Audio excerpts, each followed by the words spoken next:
going on, everyone? How are we doing today? So today's video I've been wanting to do for a long time, but I've been wanting to kind of figure out how all these new talents and everything works before I made such a big video. It's going to be on a bunch of different tips and tricks that you can use, like different interactions with different abilities or with other abilities.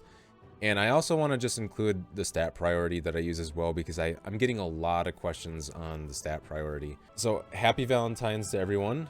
If you don't already know, Valentine's Day is my birthday. So we're going to be having a birthday stream on the weekend after Valentine's Day, because the weekend before is usually when I do all of my birthday stuff. Everyone wants to spend time with me. Everyone wants to do stuff for my birthday or for Valentine's Day, and so it's very difficult to actually do on Valentine's Day.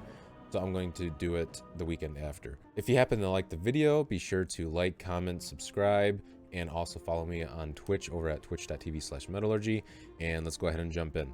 So to start off here, I want to go over the stat priority. So the stat priority is pretty straightforward. I go versatility is always number one. You definitely need versatility as a shaman because of your lack of defensives.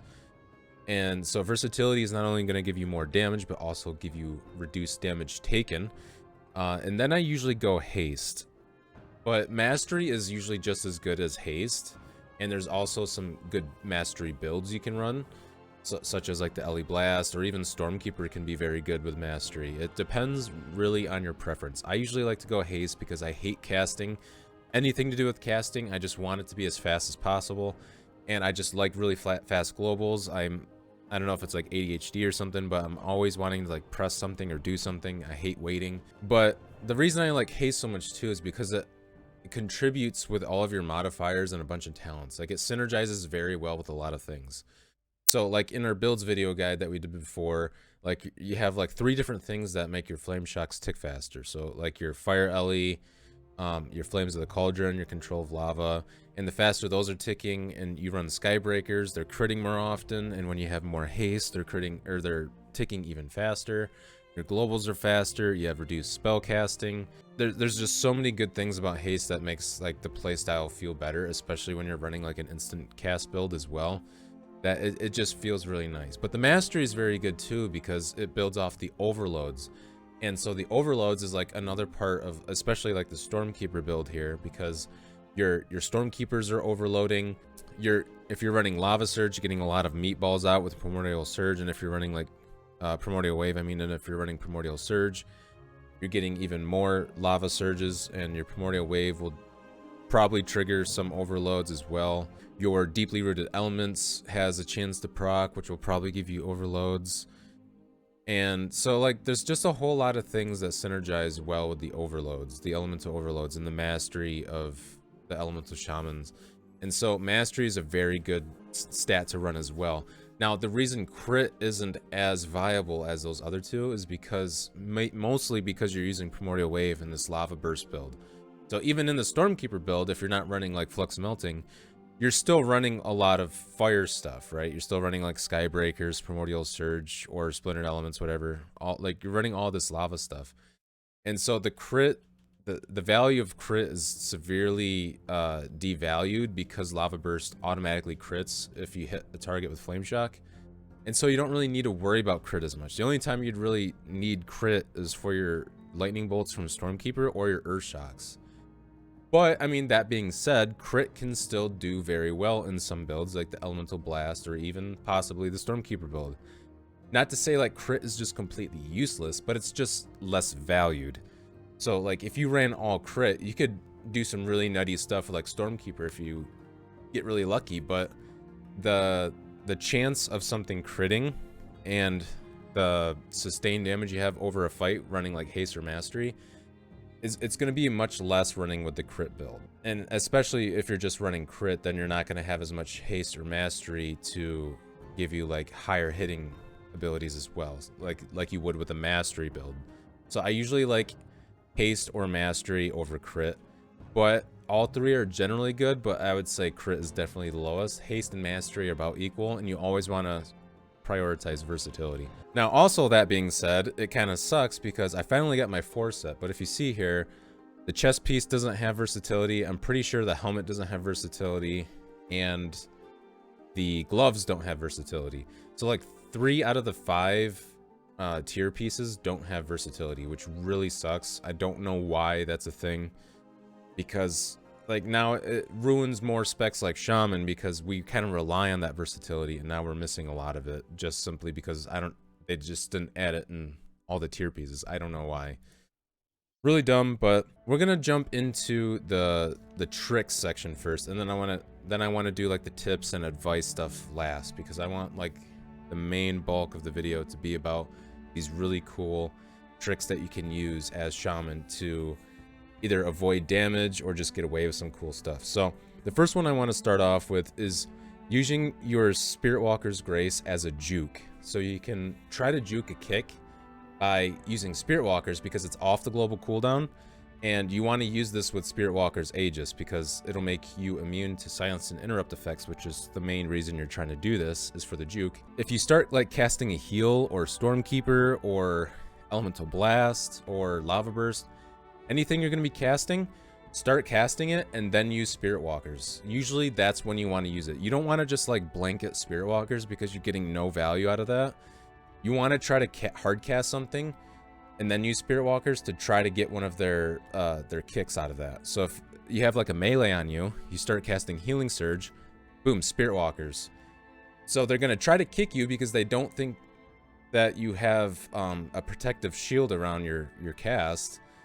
And then all of a sudden you put Spirit Walkers on, they kick you, and all of a sudden it's useless now. So you get the free cast, you get their kick, and yeah, tons of value out of that. So I've gotten away with that a lot of times. Super useful. I usually try to always do that whenever I can.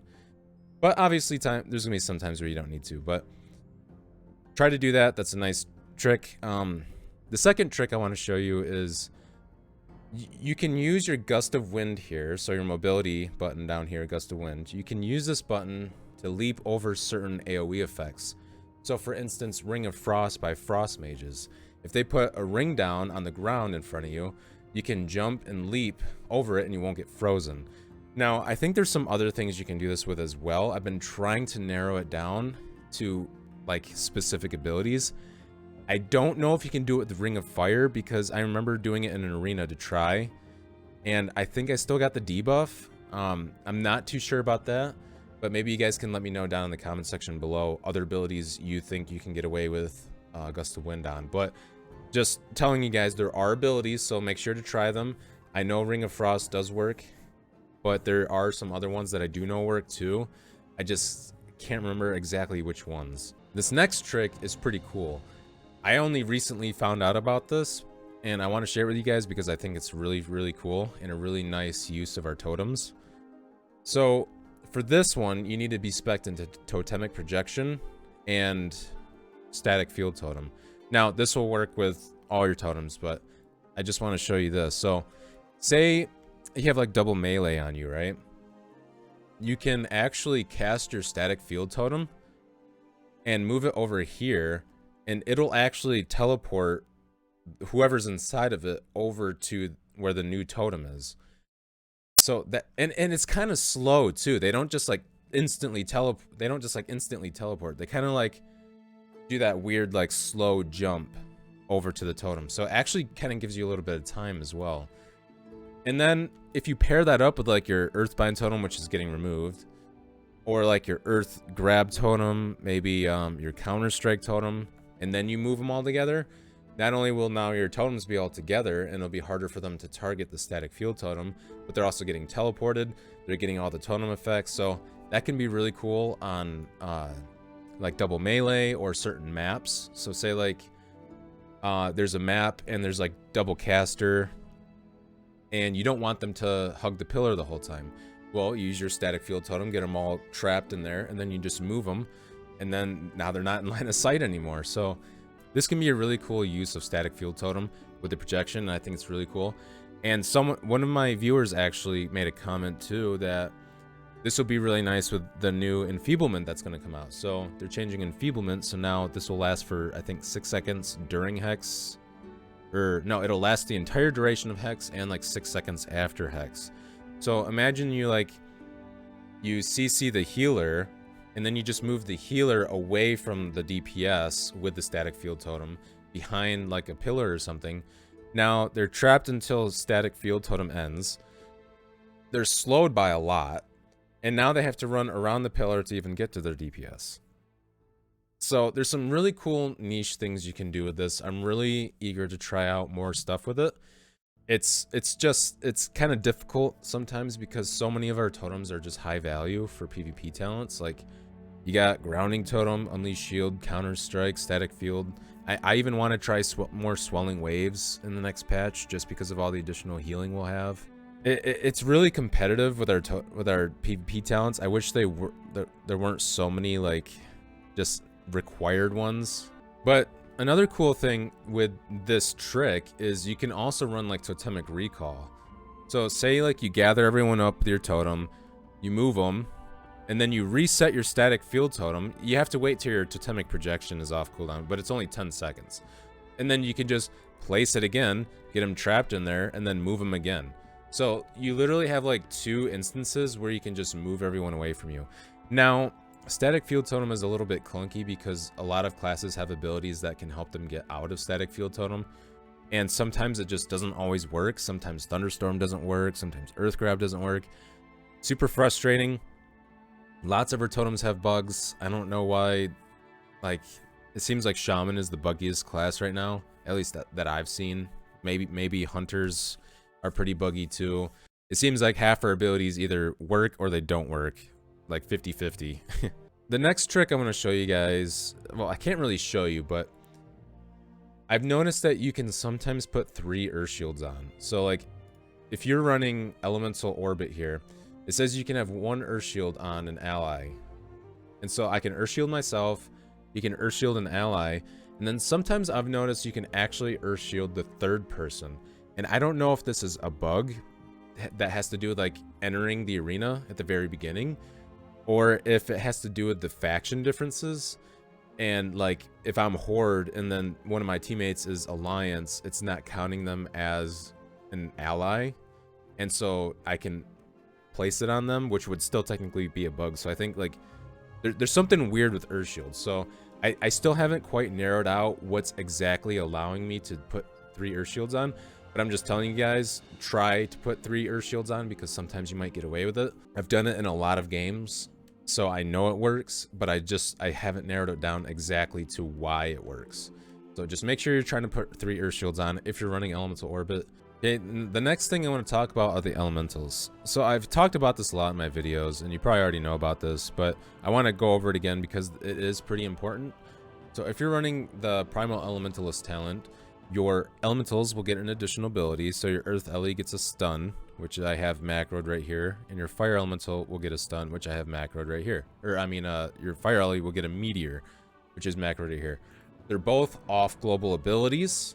They're both extremely useful. The only thing that's frustrating about them is that your elementals move like extremely slow, and their AI isn't the best.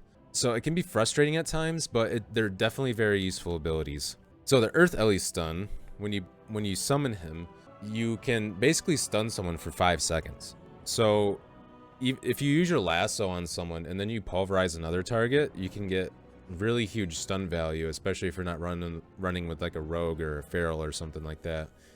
But the other thing that's nice about the Earth Ellie stun is that you can use it because it's physical, it's not magical, so you can use it against like Rogue's Cloak of Shadows or DK's anti-magic shell. And so that's like really the only thing shamans have against these anti-magic melees is that Earth Ellie stun. That's like the only thing you can do. So if you're struggling with rogues or DKs, try to start out with your Earth Ellie, especially at the beginning of a match, because chances are the rogue's gonna just open on you and he's gonna stun you, stun lock you. He's gonna have the healer sapped, and you don't want to waste your trinket and shit in the first go. But you can probably make him waste his trinket, because usually rogues are really greedy and they don't like not being able to do what they want to do. And so if your healer's sapped and they go you, and you have your Earth Elemental out, which is also increasing your max health, by the way, and the rogue goes on you and you're stunned, you can just stun him. Or if you have him out and you didn't need to use it, you can also just save it, and then when he Cloak of Shadows and tries to get away, you can just stun him for the whole duration, or just get a trinket or something. So very useful, especially since its primary uses are against enemies that are very strong against Shaman, and they're one of our biggest counters. So that's good. And then the Fire Elemental Meteor is very good for your burst rotation, because the Fire Elemental Meteor, again, it's off global, but it does a lot of damage, and it's AoE. So you always want to try to weave in your Meteor on your burst rotation. Try not to use it off your burst rotation unless like you forgot to use it, or for some reason you're trying to hit them again to get them in combat for like maybe stealth classes or something. But yep, just try to get it in your burst rotation and you'll do a lot more damage. So now for the tips and advice part of the video. This is more so to help you guys out with like some strategies, or just if you're generally having trouble. This isn't like any tricks or anything special to do. This is just like, hey, you should probably make sure you're doing this every fight or in these specific fights. So the first one I want to start off with is using your Spirit Walker's Grace.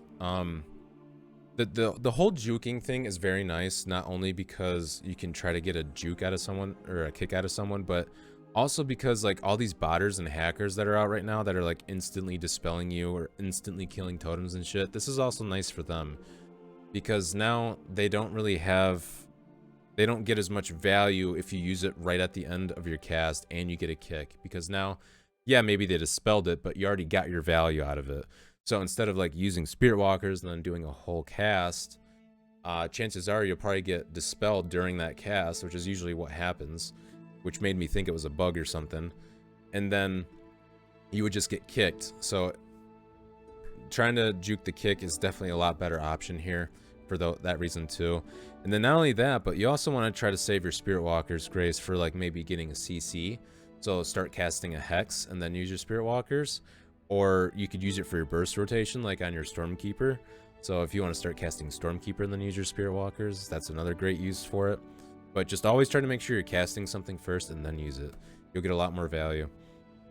And then the second tip, make sure if you're running Spirit Wolf, or if you're having trouble living in the opener, like maybe there's a couple stealth classes like Survival Hunter, Feral, Druid, a Rogue, any Rogue. Running Spirit Wolf is very good in those situations, because when you first open the match, chances are they're going to be going you. And if your healer's going to be getting CC'd in the opener, which is the most likely case, if you sit in Spirit Wolf, you're already going to have max 20% damage reduction stacks. And if you have your Earth Ellie out too, you're going to have 15% max health. So this defending opener is actually very, very strong. So 20% damage reduction, 15% max health. You got your Earth Ellie's stun ready. And so chances are you might not even need to use anything. So try to make sure you're in Ghost Wolf running Spirit Wolf if you're having issues with that. Very strong. Also, to tag along with like the whole stealth class stuff, if you want to try to get them out of stealth, you can basically use almost any totem to help get them out. So like Cap Totem, Earth Grab, Earth Bind. Usually I won't use any like strong cooldown ones like Cap Totem or anything, but Earth Bind, Earth Grab.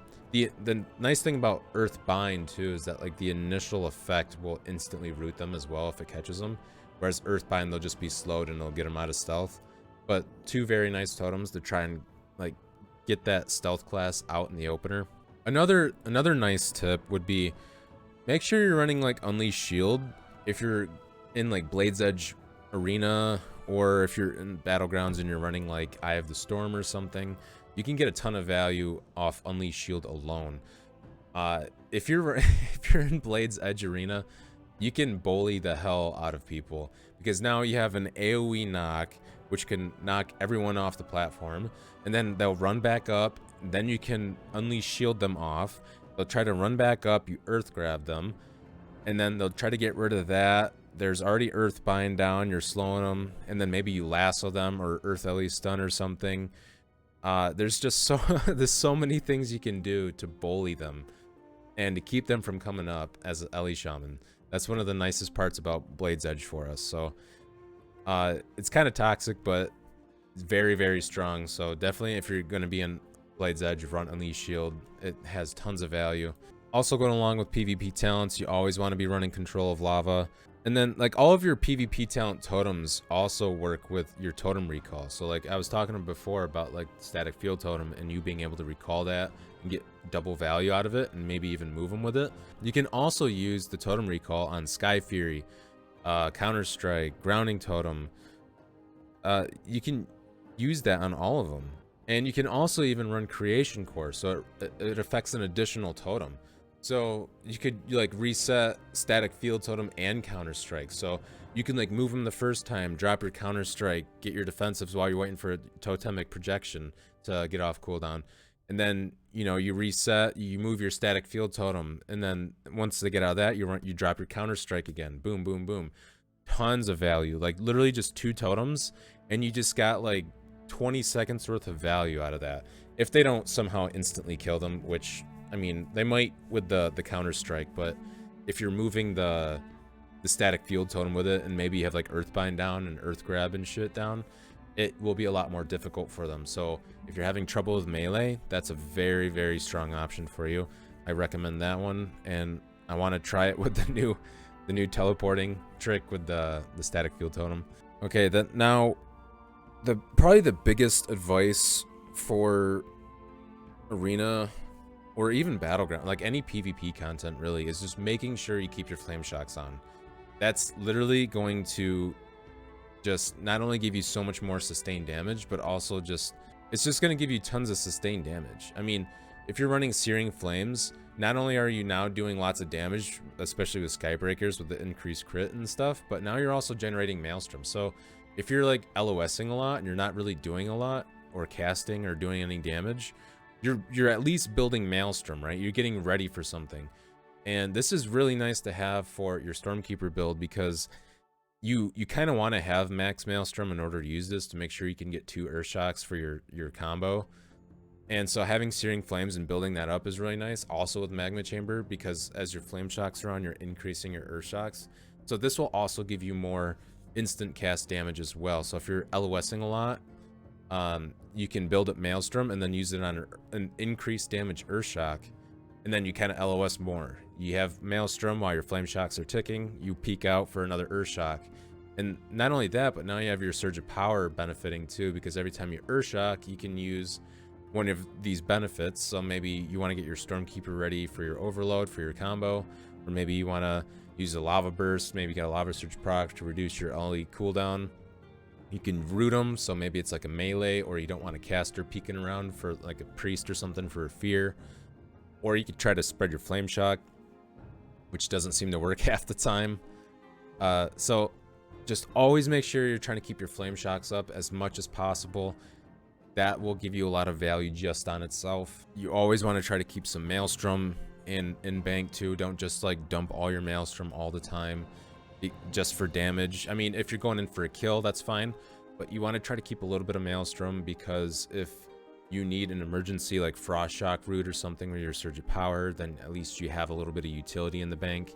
And my last piece of advice is pretty important, because this is what makes LE Shaman strong, our modifiers. Always, always, always make sure you're using your modifiers. So what modifiers are you talking about? Well, Master of the Elements. When you use your Lava Burst, you're increasing damage of your next nature spell. So this will help pair up with like your Magma Chamber and your first Earth Shock for your combo. So that's what part of makes our burst rotation so strong, is you use your Primordial Wave, you get that Lava Burst out, you get your Master of the Elements, you have your Magma Chamber built up from keeping your Flame Shocks on, you have a lot of Maelstrom in the bank, and then boom, you hit that Earth Shock, it crits high, because you have this, you got your Force Set, and your Lava Burst increases its damage by 20%. Boom. Huge, massive damage. And now your Mastery's increased by 8%. And then now you start your Stormkeeper and the rest of the rotation. And it's just like modifier after modifier affecting this.